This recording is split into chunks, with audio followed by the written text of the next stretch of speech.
don't know if I've ever had a lobster dinner before, but we sort of shared it a little bit. Yeah, it was the first time I had a full lobster. I feel so bad for him.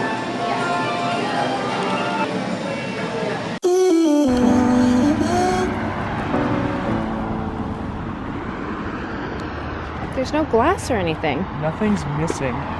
But the windows are down? They're just...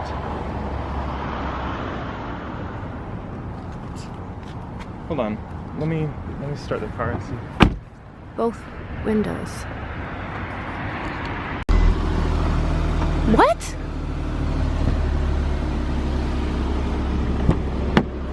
We didn't have them down last night. Why would you have them down? It was freezing. Good morning. This is a weird way to start the morning. We're incredibly confused.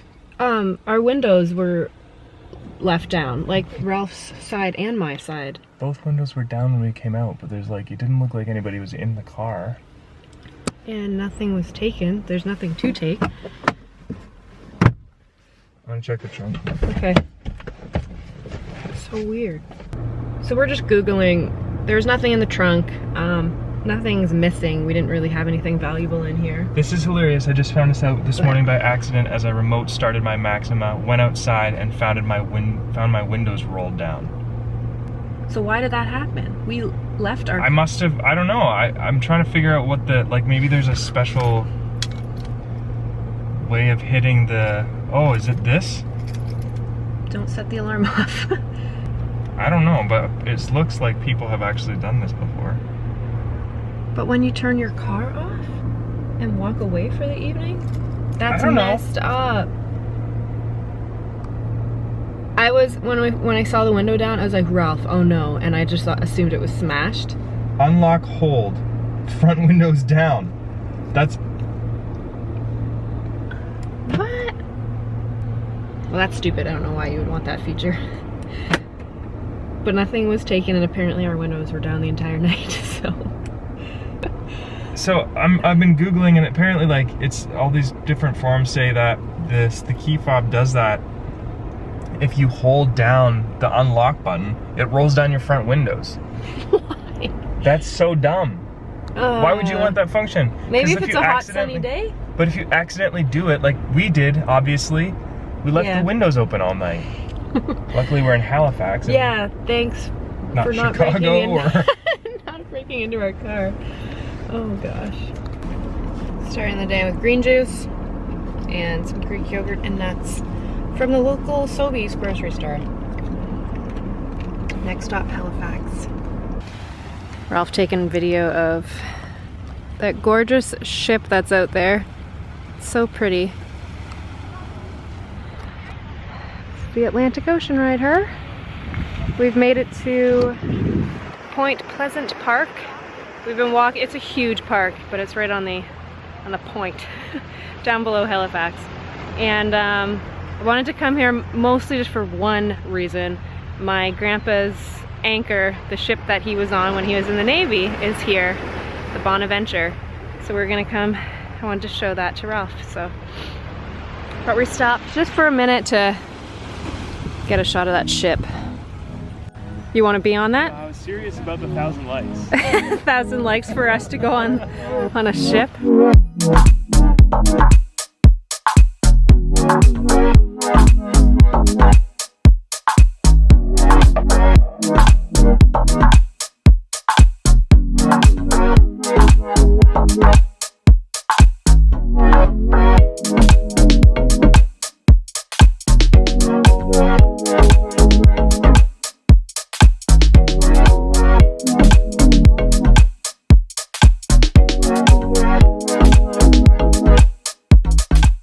This is the anchor from the...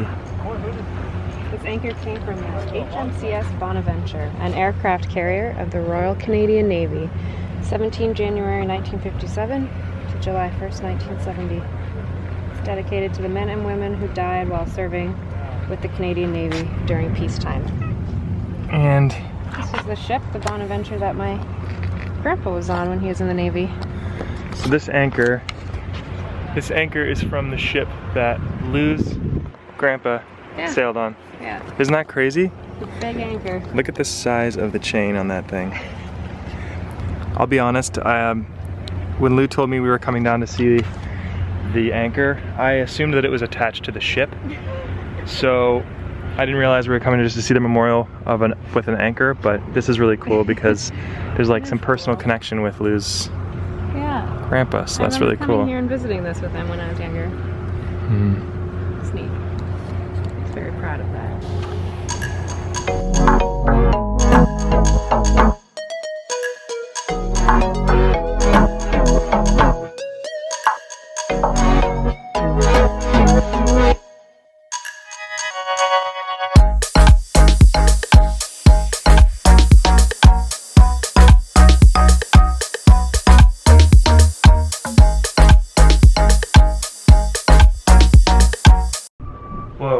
So guys, we are taking a little tour of the what's it called? HMCS Sackville. HMCS Sackville. This is the captain's ward. What is it called? What's the correct term for this? Ah. We're hitting something. You're 084. So fun. Cool. Make that a double shot espresso. Bring that to port side. Stat, please. He's interrupting you. Hey, Bridgman, listen. I need it. You're only half. Bring it to full. Up here, up here. On this side too. Bring it to full. There you go, Captain. Steady. Wasn't me. There's 084.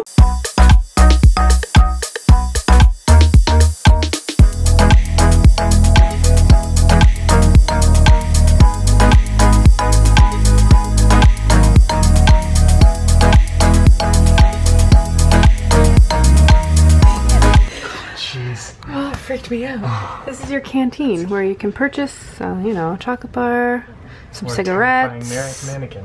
Yeah. So galley. This is the galley. Oh my gosh, another. What's the kitchen? I love these old photos, eh? That's awesome. So it's it's the ship, Sackville. Kind of like an interactive museum on a ship. Watch your head, buddy boy. Interact. There you go. For recording barometer, which provided essential information, the barometric pressure reading. Looking to the right, above the captain's bunk, you will notice a hose with a funnel-shaped brass fitting on the end. This voice plate allowed for spoken... Here they are, just chilling. Hey, sailor. I think this is where my grandpa donated his... Oh, the hat? His hat. Yeah. Oh, so it's in one of these containers? Yeah. All the sailors' hats. Find it? I don't know. I don't know where it would be. They're not... Some are labeled, but yeah, probably not. That's just kind of cool, right? Mm-hmm. That kind of hat, like the white one. I think so. I'll have to ask my mom again. I guess this isn't the best place for you, eh, bud? Not really. I can stand here. Oh, there you go. Oh, right next to the kitchen. It's called the galley, honey. Oh, right next to the galley. Get it right. Ah, look at the potatoes. Nice potatoes. So neat. Watch your head when proceeding down the ladder. Oh my word, no kidding. I remember there being a lot of clothes down here. Nope. Oh yeah, there's more hats down here and stuff. Could you sleep down here? Oh my goodness. Like there's one little tiny window. It's nuts. Look at all the boots. This is the chief and petty officers' mess. Here, approximately 12 petty officers lived, ate, and slept when off duty. Their food was brought to them by... What do you got there, bud? A really big gun?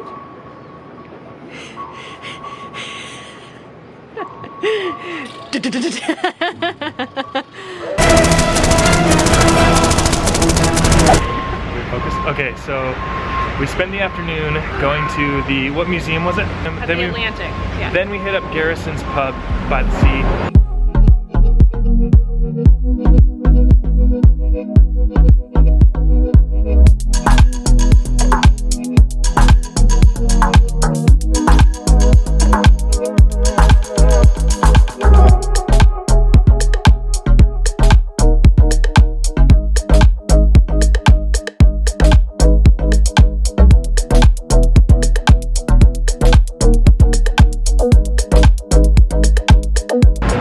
Then we just went and had a lobster dinner at the waterfront warehouse. Yeah. And Lou had a lobster, I had some seafood pasta. I don't know if I've ever had a lobster dinner before, but we sort of shared it a little bit. Yeah, it was the first time I had a full lobster. And my last memory of lobster is from my Uncle Bill in New Brunswick, chopping the tail off and shoving his finger in and eating the green stuff. Oh. And so I had a little bit of a hard time while Lou was eating the lobster. I'm like ripping it open. He looked like he was gonna be sick. I'm sorry.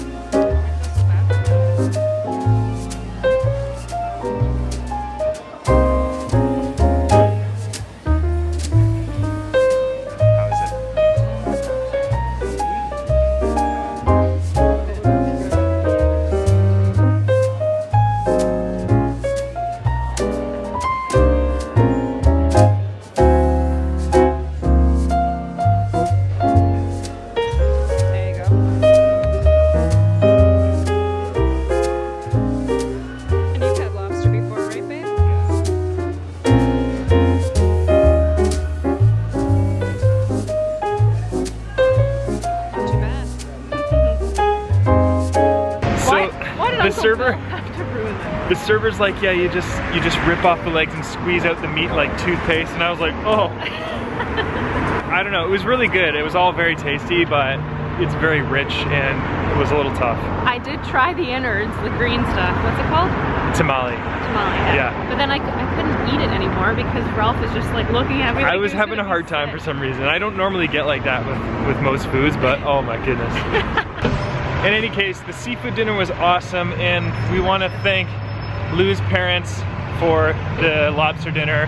Yeah. That was on them, and so thank you guys so much for doing that. It was. We wouldn't have done that otherwise. Definitely would not have done it's that. It's expensive. It was delicious. It was a fun experience. So. Yeah. Yeah, and the food was good. I'm not saying the food was bad. It was just, it was hard for me for some reason near the end because I had a full bowl of penne pasta with seafood stuff in it. So it was all like, the seafood, yeah. wow, it's good.